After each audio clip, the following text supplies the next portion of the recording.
بسم اللہ الرحمن الرحیم۔ السلام علیکم، ہمارے چینل پر خوش آمدید۔ میری بہن کی شادی کو 10 سال ہو چکے تھے۔ اس کی 3 بیٹیاں تھیں مگر ابھی تک بیٹا نہیں ہوا تھا۔ اس کمی کی وجہ سے سسرال والے اکثر اسے طعنہ دیا کرتے۔ انہیں ہر حال میں بیٹا ہی چاہیے تھا، یہاں تک کہ میرا بہنوئی اسے آئے دن مار پیٹ کرتا تھا۔ بیٹیوں سمیت اسے گھر واپس بھیج دیتا اور پھر میرے امی ابو سے سسرال کی منت سماجت کر کے اسے واپس بھجواتے۔ امی اکثر پریشان رہنے لگی تھی۔ میری عمر بھی اب شادی کی ہو چکی تھی مگر بہن کے شادی شدہ حالات دیکھ کر میرا دل بالکل بھی شادی کے لیے راضی نہیں تھا۔ یہ باتیں میں نے اپنی ایک بچپن کی دوست سائمہ سے کی تو وہ سوچ میں پڑ گئی اور مجھے مشورہ دیتے ہوئے کہنے لگی کہ میں ایک روحانی بابا کو جانتی ہوں جو تمہاری بہن کا مسئلہ حل کر دے گا اور اس بار بیٹا ہی ہوگا۔ اس کی بات پر میں چونکی، چونکہ میں ایک پڑھی لکھی لڑکی تھی اور سوشل میڈیا پر بھی کافی ان رہتی تھی تو مجھے ان باتوں کی حقیقت کافی حد تک پتہ تھی۔ اس لیے میں نے ہنس کر کہا کہ ایسا کچھ نہیں ہوتا، یہ سب ڈھونگ ہوتا ہے، صرف پیسے بٹورنے کی خاطر یہ لوگ غریب اور معصوم لوگوں کو لوٹتے ہیں۔ حقیقت کافی حد تک یہی تھی۔ میں کام سے گھرانے سے تعلق رکھتی تھی اور پہلے میرے گھر میں کافی مسائل تھے۔ میں اس ڈھونگ کی بابا کے چکر میں نہیں کام بگاڑ سکتی تھی۔ میری بات پر میری سہیلی کہنے لگی کہ ایسا کچھ نہیں ہے، شاید تم نے سنا نہیں ہے بابا نوری کے بارے میں۔ میں ہنس پڑی مگر جو بات اس نے آگے بولی وہ سن کر میری ہنسی سمٹ گئی اور مجھے متوجہ ہونا پڑا۔ وہ کہنے لگی کہ وہ عامل بالکل اصل کام کرتے ہیں، تمام تر روحانی علاج وہ قرآن و حدیث کی روشنی میں کرتے ہیں اور آنے والی کی مرادیں پوری کرتے ہیں۔ میں خاموشی سے اسے دیکھنے لگی۔ اب مجھے تھوڑا بہت یقین ہونے لگا تھا، قرآن پر تو شک کرنا ہی نہیں بنتا تھا۔ میری خاموشی پر وہ مزید بولی کہ عامل بابا 1 مہینے پہلے ہی یہاں اپنا آستانہ بنوا کر ہفتے میں 2 دن یہاں تشریف لاتے ہیں اور جو لڑکی ان کے پاس اپنا مسئلہ لے کر جائے وہ مسئلہ بھی حل کرتے ہیں اور پیسے بھی بالکل نہیں لیتے۔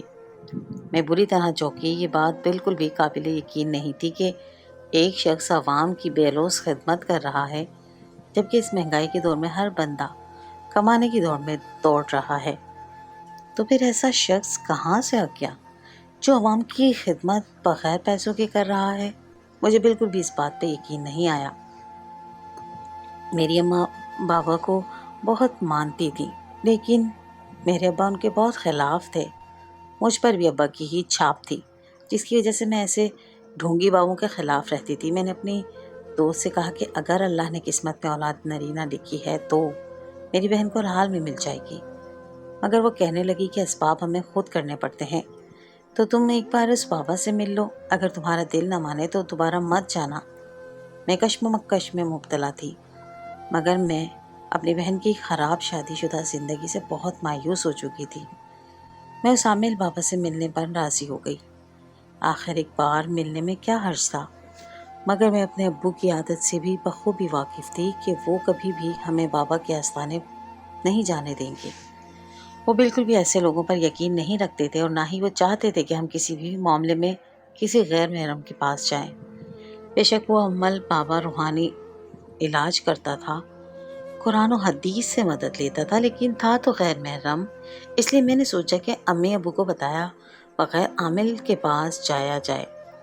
میں نے اپنی دوست سائمہ سے بات کی تو وہ سن کر خوشی سے کھل اٹھی اور وہ بولی کہ میرے ساتھ ضرور جائے گی ایک بار اس عامل بابا کے پاس۔ میں نے اپنی بہن سے بات کی تو میری بہن پورے حالات سے تنگ تھی۔ ہم نے طے کر لیا کہ ہم ایک دفعہ ضرور امی ابو سے چھپ کر آستانے پر جائیں گی۔ ہمیں میری سہیلی وہاں تک لے جانے والی تھی۔ چنانچہ اگلے دن میں اور میری سہیلی سائمہ امی سے بہانہ بنا کر گھر سے میری بہن کے ساتھ نکلی۔ مجھے تھوڑا ڈر بھی لگ رہا تھا کہ ہمیں کوئی دیکھ نہ لے۔ ہم پہلی بار کسی عامل کے آستانے پر جا رہے تھے اور میں نے عاملوں اور پیروں کے بہت واقعات دیکھے اور سنے تھے کہ وہ لڑکیوں کی عزت پامال کر دیتے ہیں یا ان کو بلیک میل کرتے ہیں، مگر سب ایک جیسے بھی نہیں ہوتے، اس لیے یہ کرنا بھی ضروری تھا۔ اس وقت ایک یہی راستہ تھا، ہمیں ٹھیک لگا تھا۔ کچھ دور جانے پر ہمیں ایک کھلے میدان میں لوگوں کی بھیڑ دکھائی دی۔ वहाँ इतना रश था गोया मेले का समा हो। शगुफ्ता ने बताया कि यही इन आमिल बाबा का आस्थाना है। मैं वहाँ लोगों की भीड़ और उनका जोक दर जोक आना देखकर खासी हैरान हुई थी। उस नूरी आमिल बाबा की अहमियत खुद ब खुद मेरे दिल में बैठ गई थी। वहाँ पर पुलिस के भी कई एहलकार बतौर सिक्योरिटी गार्ड मौजूद थे। हम खासे मुतासिर हुए और आस्थाने के हाल में दाखिल हो गए। वहाँ पर मर्द और औरत सब बैठने के लिए अलग अलग इंतज़ाम किया गया था। हम वहाँ बैठकर अपनी बारी का इंतज़ार करने लगे। जैसे ही रश कुछ कम हुआ तो मुझे आमिल नूरी दूर हॉल के ऐन सामने बैठे हुए नजर आए। उन्हें देखकर मेरे पूरे वजूद में रोंगटे खड़े हो गए। सफ़ेद दूध सी रंगत को या नूर उनके चेहरे से फूट रहा हो। चेहरे पर सफ़ेद लंबी रेशेदार दाढ़ी उनकी इज्जत और रोब मज़ीद बढ़ा रही थी। छोटी मगर लंबी आंखें और आंखों में ऐसा जलाल कि जिनमें देखने की किसी ने जुर्रत न थी। मुझे उनको देखकर समझ आ गया कि इनका नाम नूरी बाबा क्यों है। वहाँ बैठे हुए हमें एक और बात पता चली, जिसे सुनकर एक पल के लिए तो मैं पूरी की पूरी हिल गई थी। हमारे पास बैठी एक खातून बोली कि आमिल बाबा कंवारी लड़कियों को 10 लाख रुपए देते हैं। उसकी बात सुनकर मुझे लगा या तो मैंने गलत सुना है या फिर उनकी बात फिसल गई है ज़बान से। मगर पूछने पर वो बोली कि अक्सर लोग ऐसे ही हैरान होते हैं, मगर ये सच है। आमिर बाबा के पास जब कोई लड़की कंवारी अपनी हाजत लेकर आए तो बदले में आमिर बाबा उसको 10 लाख रुपए देते हैं। उसने मज़ीद बताया कि उसकी अपनी कंवारी बहन ने भी बाबा से लाख लिए हैं आमिर बाबा से। मुझे तो ये सुनकर काफ़ी अचंभा हुआ। आखिर 10 लाख, मगर क्यों, किस वजह से? ऐसी भी क्या ज़रूरत इस आमिल को हो सकती थी कि वो कंवारी लड़कियों में 10-10 लाख बांट रहा था? ये बात मुझे खटका गई थी। मुझे बेचैनी होने लगी। यहाँ कुछ ऐसा था जो लोग नहीं जानते थे। वो बाबा मुफ्त में इलाज करता था, समझ आती थी, मगर इतना पैसा देना मुझे चौंका रहा था। उसे पैसों के बदले ऐसा क्या मिल रहा था कि वो लाखों की रकम यूँ लुटा रहा था, वो भी सिर्फ कंवारी लड़कियों से। अब मैं इर्द गिर्द गौर करने लगी। वहाँ मौजूद कई लड़कियाँ मेरे सामने पैसे लेकर घर जा रही थी।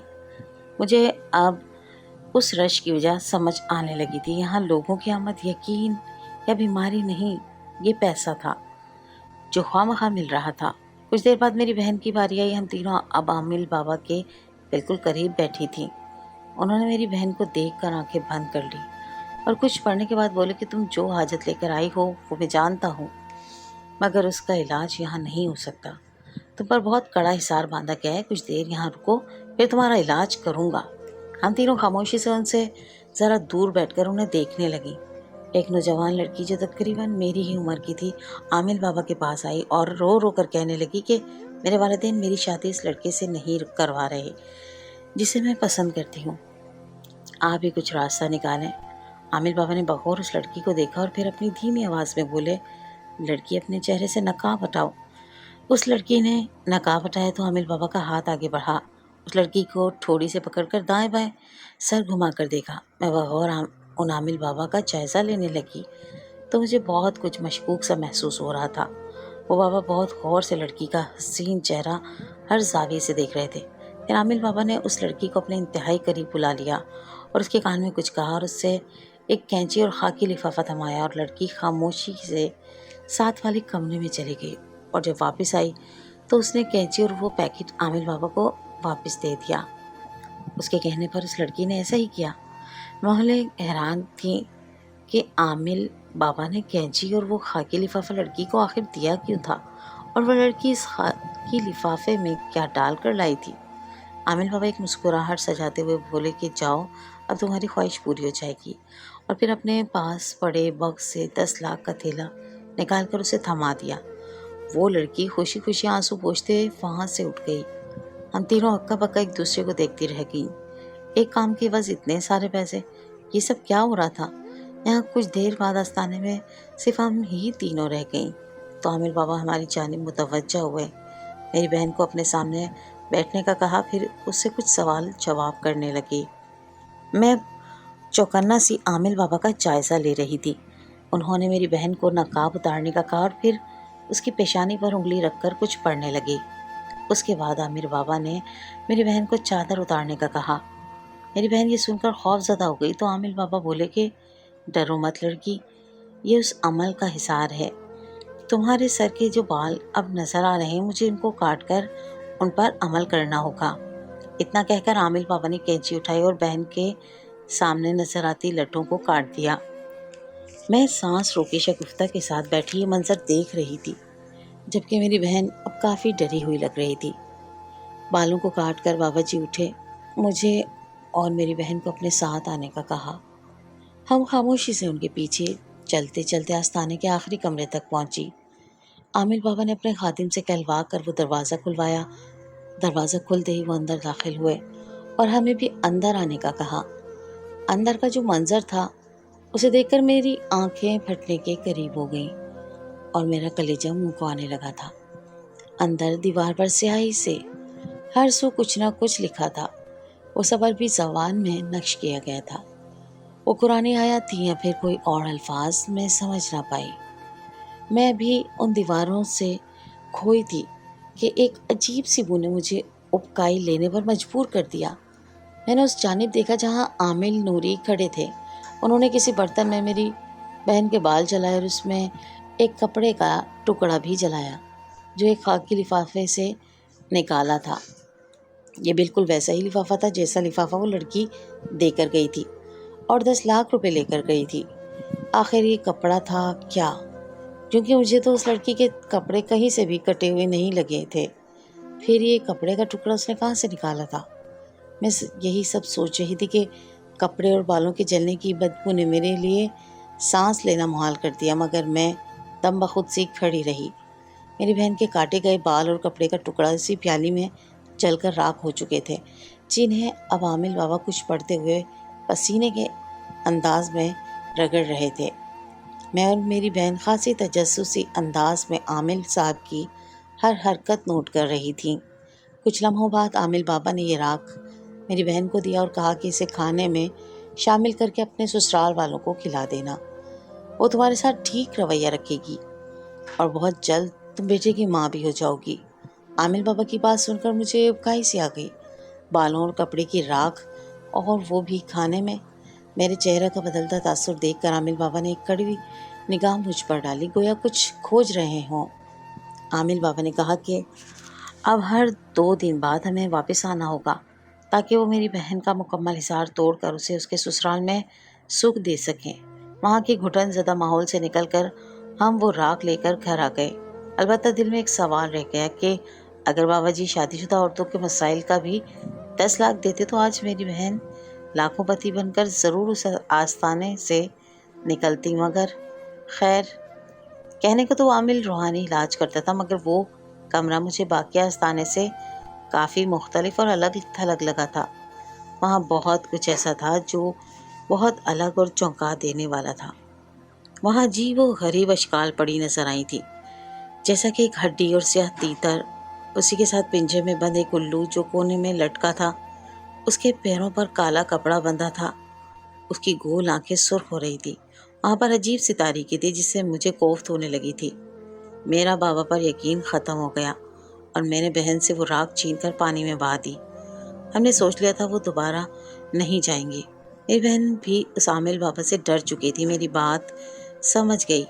अगले दिन सुबह मुझे सायमा की कॉल आई जो रोते हुए मुझे बताने लगी कि उसकी भाभी घर से गायब है।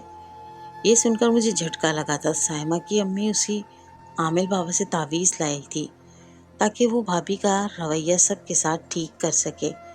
चूँकि उसकी भाभी काफ़ी नकचड़ी और नखरेली थी, मगर यहाँ तो उलट ही हो चुका था, भाभी ही गायब हो गई थी। मेरा शक उस आमिल बाबा पर पड़ने लगा था। मैंने अपनी एक दोस्त से रब्ता किया जो मेरे ही साथ प्रेस में जॉब करती थी। किरण और मैं, हम दोनों न्यूज़ रिपोर्टिंग के पेशे से मुंसलिक थीं। हमारा काम ही ऐसे ढोंगी लोगों को पर्दाफाश करना था। जब मैंने उसे ये सब बताया तो उसे भी काफ़ी तजस्सुस महसूस हुआ। हम दोनों को यकीन होने लगा वो बाबा दर पर्दा कुछ कर रहा था और ये जानने के लिए मैं और किरण इसी आमिल बाबा के पास पहुंच गए। किरण ने आमिल बाबा से झूठ बोला कि वो शादीशुदा है और उसने भी औलाद का मसला सामने रखा ताकि हम उस आमिल बाबा को जांच सकें। किरण नहायत खूबसूरत लड़की थी। आमिल बाबा की नज़र उस पर टिक गई थी। اس کا چہرہ دیکھ کر بابا نے ہمیں کچھ دیر تک ایک کمرے میں جانے کا کہا اور خود اٹھ کر چلا گیا۔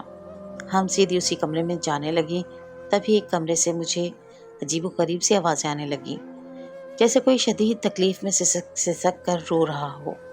میں اور کرن وہیں رک گئی۔ اندر کچھ تو ہو رہا تھا جو ٹھیک نہیں تھا۔ میں نے آگے بڑھ کر دروازے کو ہلکا سا کھولا تو وہ کھلتا چلا گیا۔ سامنے نظر آنے والا منظر میری روح تک کو جھنجھوڑ گیا۔ سائمہ کی بھابھی سامنے فرش پر برہنہ لیٹی رو رہی تھی، جبکہ عامل بابا اس پر پانی پھینکتے ہوئے اس کے گول دائرے میں چکر لگا رہے تھے۔ مجھے کھڑا دیکھ کر انہوں نے مجھے اپنے ہاتھ سے ایک اشارہ دیا اور پھر اسی پل مجھے چکر آنے لگے اور میں زمین پر گر گئی۔ جب ہوش آیا تو میں گھر اپنے بستر پر موجود تھی۔ امی نے مجھے ہوش میں آتے ہی اچھا خاصا ڈانٹا۔ وہ سب جان چکی تھیں، جبکہ سچ شکر کے ابو اس دن شہر سے باہر گئے ہوئے تھے۔ سائمہ نے پھر مجھے بتایا کہ اس روز میرے بے ہوش ہونے پر وہ جلدی سے مجھے اٹھا کر گھر لے آئی تاکہ لوگ متوجہ نہ ہوں۔ مجھے خوف محسوس ہونے لگا تھا ان بابا سے، مگر سائمہ کی بھابھی وہاں کیا کر رہی تھی؟ آخر مجھے یقین تھا کہ اسے ڈھونگی بابا نے اغوا کیا تھا۔ ابھی میں انہی سوچوں میں غرق تھی کہ ایک خبر نے مزید بے چین کر کے رکھ دیا۔ سائمہ میری سہیلی کا ذہنی توازن بگڑ چکا تھا۔ اسے کوئی بھی بات نہ یاد آتی تھی اور نہ ہی سمجھ آ رہی تھی۔ اب یہ کیسا امتحان تھا، ہم سمجھ نہ سکے۔ وہ مجھے بھی پہچان نہیں پا رہی تھی اور بس ایک ہی رٹ لگائی تھی کہ مجھے عامل بابا کے پاس چھوڑ آؤ۔ میں بھی اپنے صدمے سے نہیں نکلی تھی کہ اس کی اس حالت خرابی پر مزید بے چین ہو گئی۔ اس کے گھر والے اسے عامل بابا کے آستانے پر لے کر گئے تو وہ فوراً ٹھیک پہلے جیسے ہو گئی۔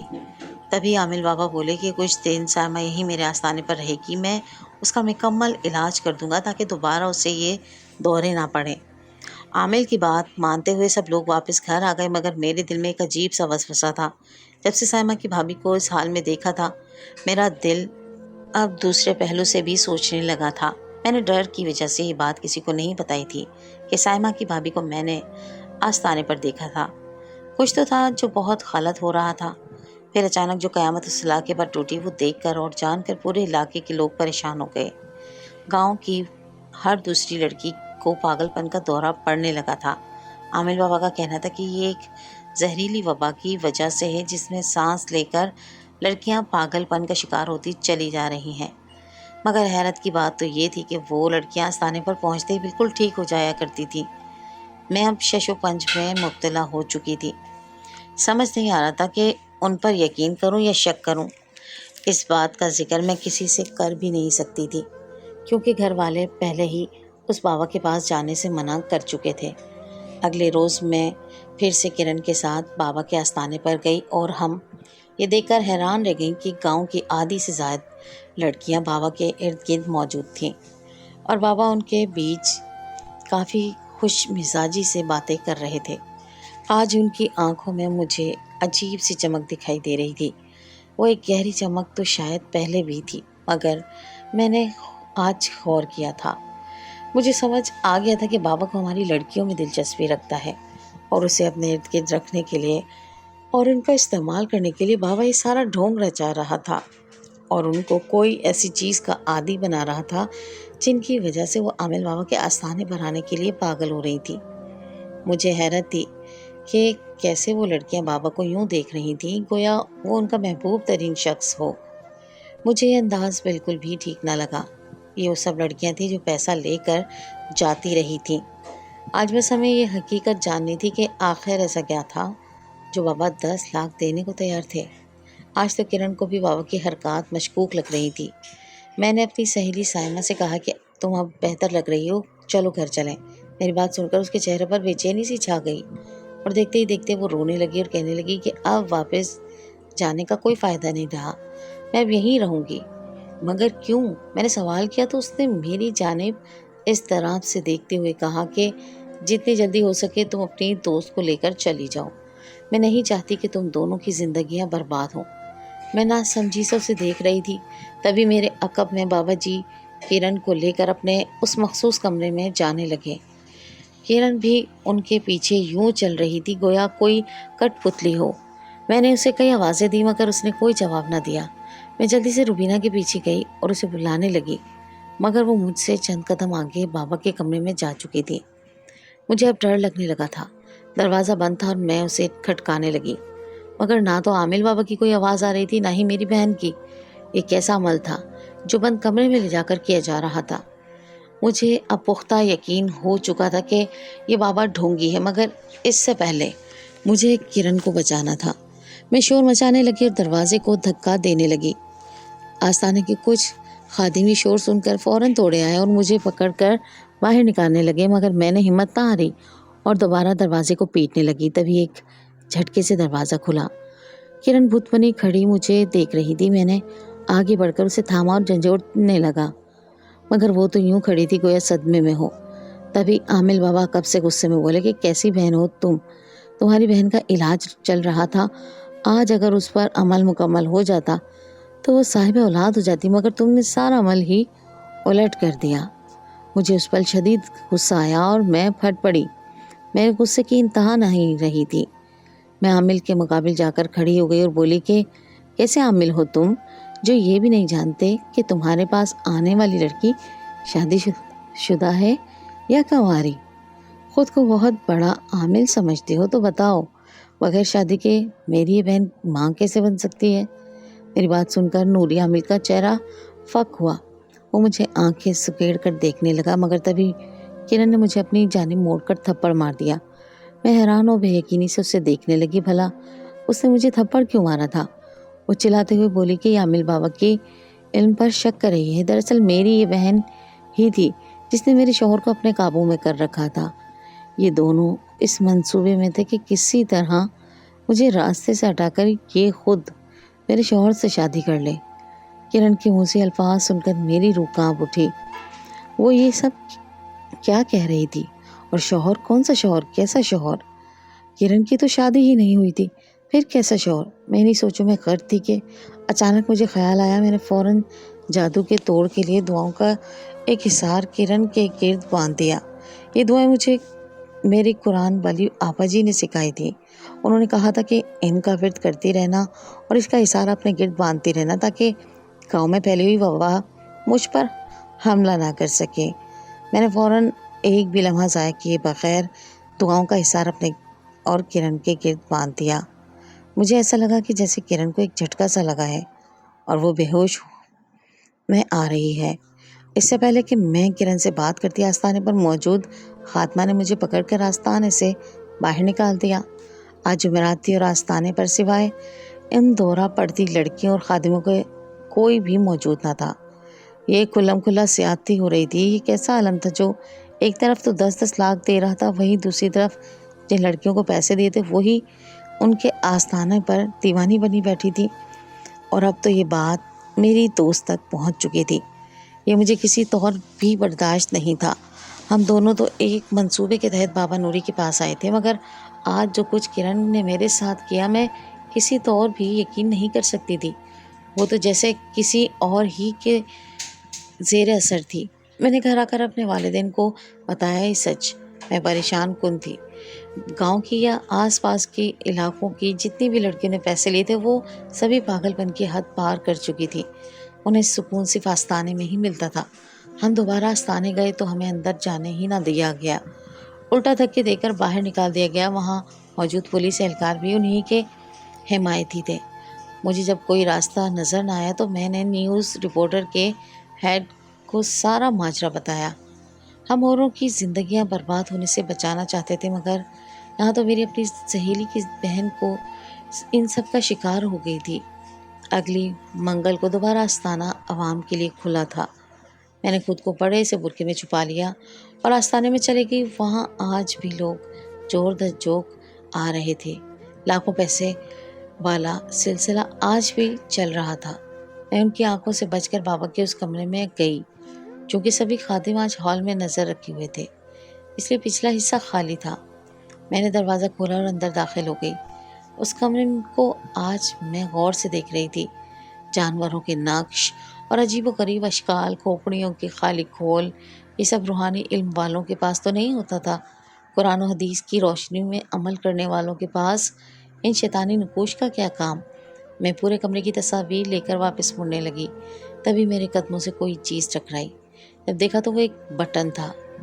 मेरे जहन में कई झमाके हुए थे। یہ کیمرہ تھا جو کہ میں اور کرن یہاں آنے سے پہلے لگا کر آتی تھی۔ شاید مجھے اس میں بہت کچھ مل سکتا تھا۔ میں نے اسے اپنے موبائل سے کنیکٹ کیا اور پھر 2-3 دن میں جو کچھ ہوا مجھے دکھائی اور سنائی دینے لگا۔ جو کچھ میں نے دیکھا وہ میری روح فنا کر گیا تھا۔ میرا وجود کپ کپا رہا تھا۔ میں فوراً وہاں سے بھاگی اور وہ فوٹیج کے کچھ مناظر کاٹ کر اپنے نیوز ہیڈ کی مدد سے پولیس کو دکھائے، جس پر فوری ایکشن لیتے ہوئے عامل بابا کو حراست میں لے لیا گیا۔